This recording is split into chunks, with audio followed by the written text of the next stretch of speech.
Hello every one welcome back. അപ്പോൾ ഇന്ന് എൻ്റെ ഒരു വാട്ടർ ഈറ്റിൻ്റെ ഡേ കാണാം. പതിവ് പോലെ രാവിലെ എണീച്ച് പല്ല് തേക്കലൊക്കെ കഴിഞ്ഞാൽ ഞാൻ 2 ഗ്ലാസ്സോളം വെള്ളം കുടിക്കും. അത് കഴിഞ്ഞിട്ട് പിന്നെ മസ്റ്റായിട്ട് ചായ വേണം. ചായ ഇല്ലാണ്ട് എൻ്റെ ഡേ സ്റ്റാർട്ട് ആവില്ല. സോ നല്ലൊരു കപ്പ് ചായ കുടിച്ചു.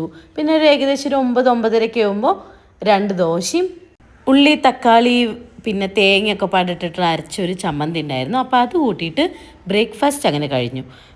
പിന്നെ ഒരു 11 മണിയായപ്പോൾ രേശേട്ടൻ തലേ ദിവസം കുറച്ച് പാലട പായസം ഉണ്ടാക്കി വെച്ചിട്ടുണ്ടായിരുന്നു. അത് ഞാൻ ഫ്രിഡ്ജിൽ നിന്ന് എടുത്ത് കഴിച്ചു. നല്ല ടേസ്റ്റാണ് കേട്ടോ. പിന്നെ ഉച്ചയ്ക്ക് ഏകദേശം ഒരു 2 മണിയൊക്കെ ആകുമ്പോൾ ചോറുണ്ണണമല്ലോ. അപ്പോൾ കുറച്ച് ചോറും പിന്നെ എൻ്റെ അമ്മമ്മ നാട്ടിൽ നിന്ന് കുറച്ച് മാന്തൾ വറുത്തത് കൊടുത്തു വെച്ചിട്ടുണ്ടായിരുന്നു. പിന്നെ എൻ്റെ അമ്മ കുറച്ച് നെയ്മീൻ മസാല തിരുമ്പി കൊടുത്തു വെച്ചിട്ടുണ്ടായിരുന്നു. അത് ഞാൻ വറുത്തു. പിന്നെ ഒരു രസം വെച്ചു. അപ്പോൾ ഇതെല്ലാം പാടെയായിരുന്നു ഉച്ചാമ്പഴത്തെ ലഞ്ച്.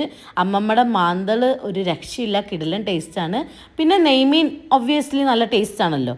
അപ്പോൾ അത് കഴിഞ്ഞ് ഏകദേശം ഈവനിങ് ഒരു 4 o'clock 5 o'clock ഒക്കെ ആയപ്പോൾ എഗെയിൻ ചായ കുടിച്ചു. ചായക്ക് ഇത് പൊട്ടറ്റോ ആണോ എന്താണെന്നറിയില്ല, എന്തോ ഒരു സ്നാക്സ് ആയിരുന്നു. അതും കൂടെ കൂട്ടി കഴിച്ചു. പിന്നെ ഒരു മുറുക്കും കൂടെ കഴിച്ചു കേട്ടോ. പിന്നെ ഒരു 6-6:30 ആയപ്പോൾ ഞാൻ കുറച്ച് നട്ട്സ് കഴിച്ചു. പിന്നെ ഒരു ഗ്രീക്ക് യോഗേർട്ട് കഴിച്ചു.